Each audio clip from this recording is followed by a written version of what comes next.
so excited. Like how it's just all of this planning is like stuff that I've been looking forward to for a long time has just culminated in something that we're actually about to start doing.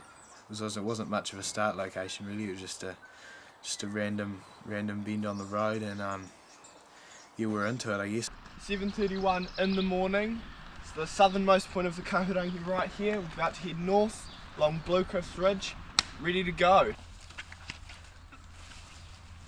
It was really awesome. I was really excited though. Yeah, a bit nervous and excited, but feeling a bunch of different stuff. But yeah, pumped up. Louie's dad is taking a photo of us as we're leaving, and we're just in the bush looking back on the road, and we see Barry, and he's like, I got this out of the track. Louie! That there is your inReach. What is it? That's the inReach! Louie, very good! So the first day we started off from the road.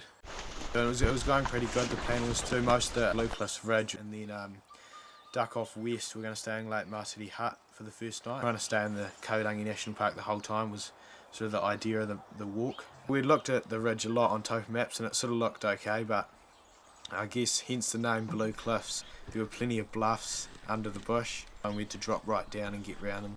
So we made the call to cut down through some farmland, and we still got to Lake Marsidi Hut that night, but on the first day we ended up out of the park, which not ideal, but it was alright. The dock time for that section was I think 18 hours just because the track was so bad. We ended up getting to McConchie's hut at lunchtime, so we made the decision to sort of keep going, and the track was pretty bad. We did end up walking up the riverbed for a lot of it. But yeah, we made it to Hurricane Hut that night, and yeah, 2 12-hour days to kick the trip off. So the night of the second day, we get a text on the inReach saying that the weather doesn't look too good tomorrow. So we wait around waiting for a bigger response. We wake up the next morning and we don't have a text. So we say, oh, they're not texting. You know, there must just be a go. We get to the top and it's just misty. You can't see much at all. Yeah, the wind just blowing the rain fully sideways. Pretty cold. And so we start to head along the ridge, and it kind of just gets more gnarly and gnarly as we go along.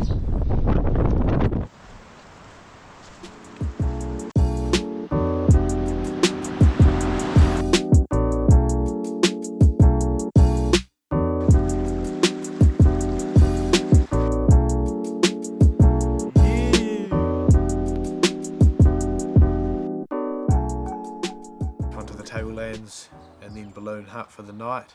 Close now to our food drop, eagerly awaiting it. We're a couple of days ahead of schedule. So we got to our food drop, Trilobite Hut, so you can drive to that. So we had some friends turned up and some parents with heaps of food. It was good to have a hangout. No, there's heaps of peaks on like every mountain. No, they're high points,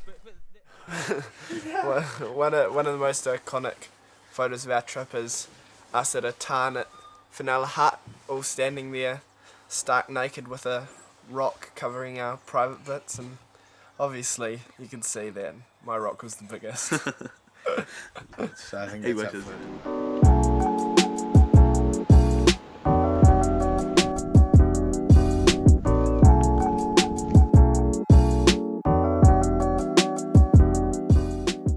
Traversed along towards the Dragon's Teeth and dropped down towards the low route of the Dragon's Teeth after the Drunken Sailors, going 2 days worth of walking in 1 day, skipping out Lonely Lake Hut to go right to Adelaide Tarn Hut for the night. Oh, there we go.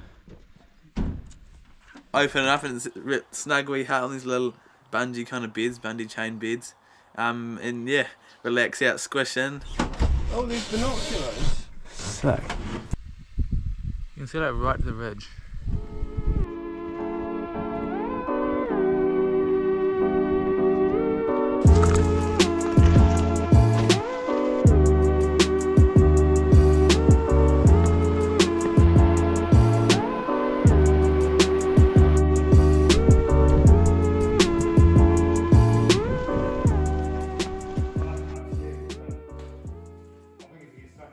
That was the end of the middle section of our walk. Yeah, we're all nervous of that top section, which we knew was going to be the tough bit. Like, we'd talked to a few people about it and we'd come to the understanding that it was It was pretty bad bush, really slow going. We said goodbye to everyone at Brown Hut and headed up.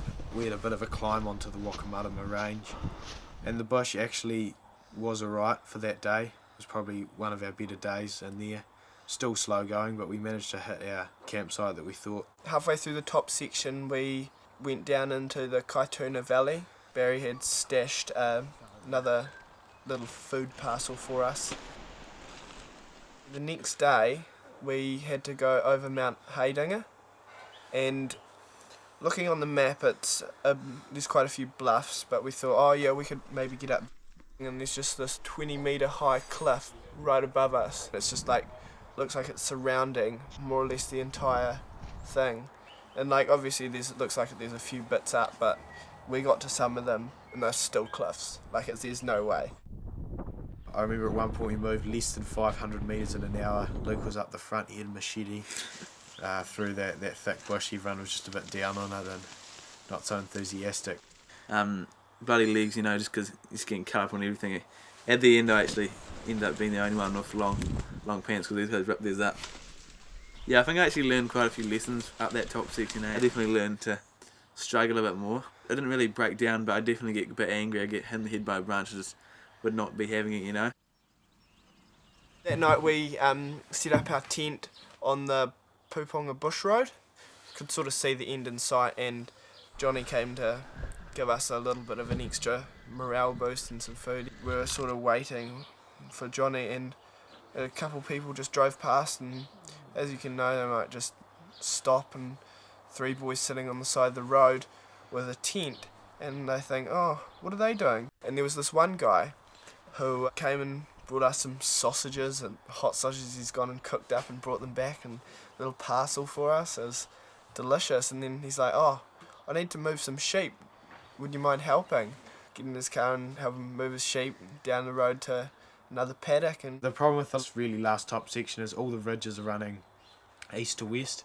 We're obviously trying to go north, so there's quite a lot of up and down. And the farmer, he'd lived there his whole life, and he pretty much he didn't know anyone who'd walked the whole length of the range, and very few people have been in it. It was slow going, but actually better bush than some of that Mount Heidinga stuff. And at the end of that day, we were only 3 or 4 k's from the end. I personally was a bit sad. Like, it's like been our life for 16 days or whatever, and no, it's not that long in the scheme of things, but it sort of seems a bit sad to go off and leave it. It's really exciting to get back to the world, see your friends again, but it's also a bit sad. Yeah, you get so used to it, waking up doing that all over again. It's just become get you back, and it's so easy.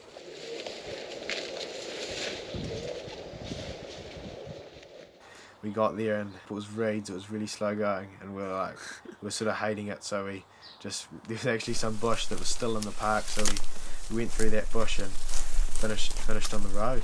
We're going to get more north in the Kahurangi National Park. Awesome. It was one of the best experiences of my life so far. So Part of me would definitely love to do it again, since it's a once in a lifetime experience. Yeah, part of me also wouldn't want to get back in that bush again. We're not dropping our things and running to head into that bush up the top again, but it's cool to do it. It's kind of crazy to have completed it, and it's like, yeah, we're done. What next? I don't know, I guess we'll see.